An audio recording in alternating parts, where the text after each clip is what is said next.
बाबू जिस काम में तुम जुड़ जाती हो उस काम में घाटे का नाम भी जुड़ जाता है। अरे मैं तुमसे कह रहा था कि तुम इस काम पे मत आओ। तुम्हारे आते ही नदी में से रेता भी निकलना कम हो गया। अरे मैंने जैसे तैसे करके नदी में से रेता निकालने का ठेका लिया था, लेकिन ठेके में घाटा हो रहा है। अब पता नहीं घाटा क्यों हो रहा है। मुझे तो ये लगता है जिस काम में तुम मेरे साथ हो जाते हो उस काम में घाटा ही होता है। पिछली बार अपनों ने आलू का बिजनेस साथ में किया था, बहुत लंबा घाटा लगा था। आलू सारे के सारे सड़ गए थे, बेच ही नहीं पाए अपना। अब मैंने नदी में से रेता निकालने का ठेका लिया है कि रेता निकाल के बेचूंगा। लेकिन अभी कुछ दिन पहले मैं, योगी जी, राहुल और लालू जी मिलके काम कर रहे थे। अच्छा रेता निकलना था नदी में से, लेकिन जैसे तुम्हें साथ में किया नदी में से रेता निकलना बिल्कुल बंद हो गया।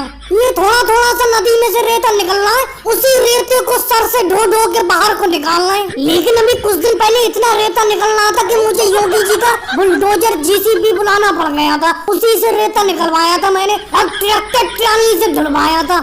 अरे इसका मतलब मोदी जी तुम मुझे पनौती बोल रहे हो? पनौती तो मैंने तुम्हें नहीं बोला, पनौती तो तुम अपने आप को खुद कह रहे हो। अरे मोदी जी बस भी करो, तुम तो बेफालतू में अखिलेश के ऊपर इल्जाम लगा रहे हो, बेफालतू की फेंकते रहते हो। अरे सारे का सारा रेता मेरे बुलडोजर से निकलवा लिया तुमने, अच्छा फायदा हो रहा है। तुमने जितने का ठेका लिया था नदी से रेता निकालने का, उससे डबल रेता बेच चुके तुम, और कह रहे हो कि अखिलेश के आते ही रेता खत्म हो गया। अरे जब नदी में से सारा रेता निकाल लिया तो क्या बचेगा उसमें? अरे भाई मोदी जी अब बस भी करो, कब तक रेता निकलवाते रहोगे इस नदी में से? बिल्कुल फुक्कल कर दोगे नदी को। तुमने हाथी जुड़ाव गड्ढे कर दिए इस नदी के अंदर, कितना रेता निकालोगे? पहले तुमने योगी जी के बुलडोजर से निकलवाया रेता, फिर अब तुम टोकरियों से निकलवा रहे हो, सर पे ढुलवा रहे हो, अब क्या थोड़े दिन बाद हाथों से निकलवाओगे थोड़ा सा? और इल्जाम बेफालतू में अखिलेश के ऊपर लगा रहे हो कि अखिलेश जब से आया है रेता निकलना कम हो गया। ये कोई बात नहीं हुई। तुम सबको तो ऐसे मेरा फायदा दिखता है, ऐसे देखने से कुछ थोड़ी होता है। कागज को देखो, मेरे कागज में कितना प्रॉफिट हुआ है, कितना घाटा हुआ है। और भाई लोगों वीडियो को लाइक करो, चैनल को सब्सक्राइब करो।